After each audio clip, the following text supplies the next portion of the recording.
A concept that I love is that when you fake bravery when you're scared is actual bravery. And when you fake motivation when you're actually tired and don't want to do it, that's actual motivation.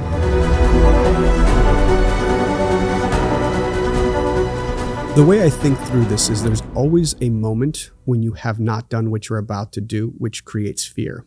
Whether that's that first time you pick up your child and take them home, the first time you got behind the wheel of a car by yourself when you were no longer with the instructor at 16 years old, jumping into the pool for the first time as a little person. There's always that first step, and it's that little voice inside your head that gets you to do it. There's always that amount of paralyzing fear when you've never done that, whether it's becoming your own boss, starting a business, running a business. It's that self-talk that convinces you to do it when you do not feel capable, which ties right into imposter syndrome, which everyone on the planet lives with.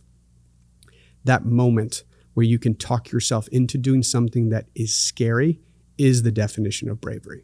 I haven't met a single person on the planet that doesn't have imposter syndrome. And it could be as young as in school, getting in front of a class and not feeling prepared for that moment, even if you've rehearsed your talk and your presentation, all the way to being the boss for the first time, whether you were promoted inside a company or you starting a company, to any time where you're expected to do something and you don't feel worthy of that moment.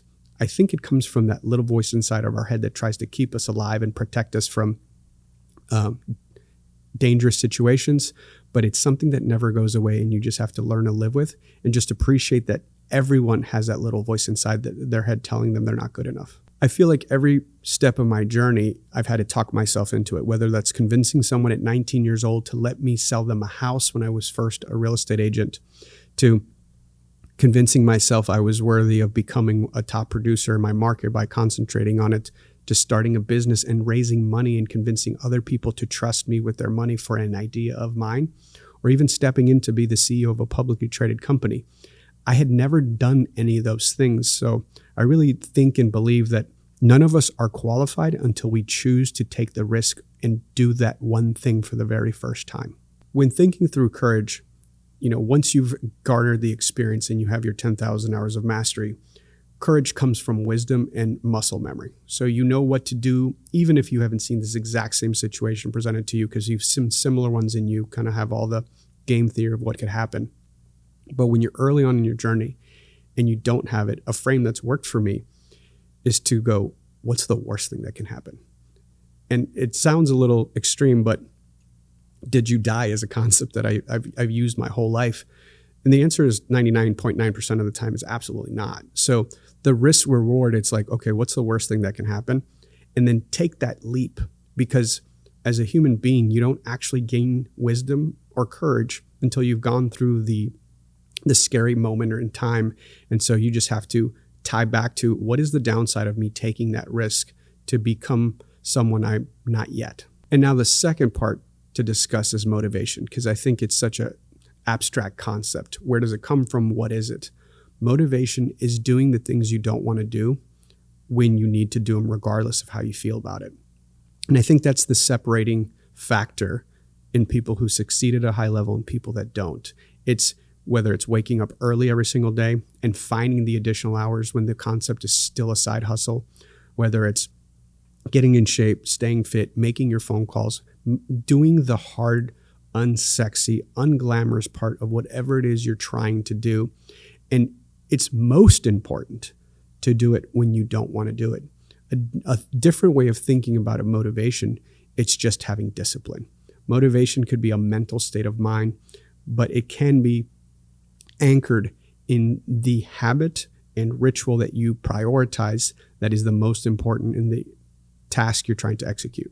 Early on in my entrepreneurial journey, I had to get very clear that you can control activities, but not the results. So the motivation required to do the daily activities, whether it's in sales, making X amount of phone calls, having X amount of appointments, and having the correct amount of touches inside of your database, is the motivation you need in order to have the execution you want. And it took me many years to learn that the most important things are the repetitive non-sexy things that really control your output that let you grow.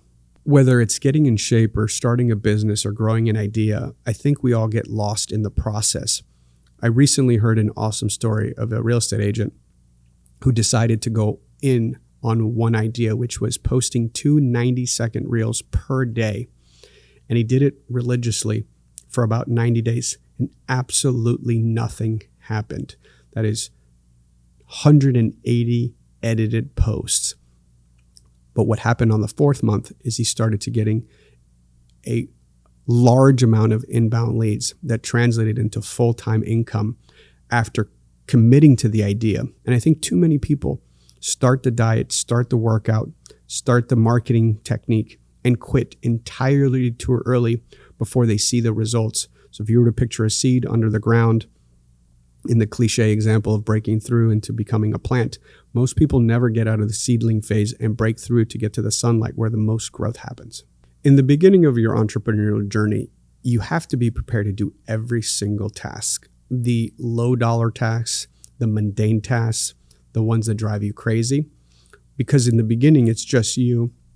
But it's also really good because you get to learn all of the roles. Once you have the leverage to hire additional people or build systems, if you have a finite, really specific understanding of the process, you know what to look for, you know how to build the leverage around it.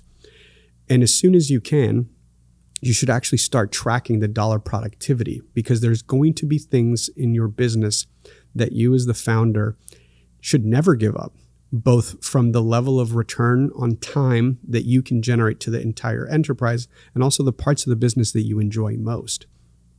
I don't like attention to detail, and in all the businesses I've ran, I have found experts and people that live in that gift and surrounded myself with them, because when you find somebody who enjoys doing that one task or has that domain expertise, who is substantially better than you at it, that's when the magic happens. And this is a reminder that in the beginning, you will have to do the things that you don't like or that you don't feel particularly good at for a period of time. Once you can get the business to a revenue standpoint, when you can have some leverage and add additional people, you can then find experts and people who live in those gifts. So just know that it's not a forever thing where you have to do it all yourself, but it's an important part of the journey for you to learn the whole process and then find the appropriate leverage.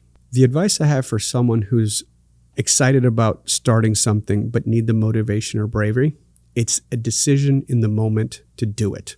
There is no magical time. It's never perfect. It's never a good time. You just need to make the mental shift to decide that you are starting the process and take the first leap, even if it feels like that leap is jumping off the side of a building.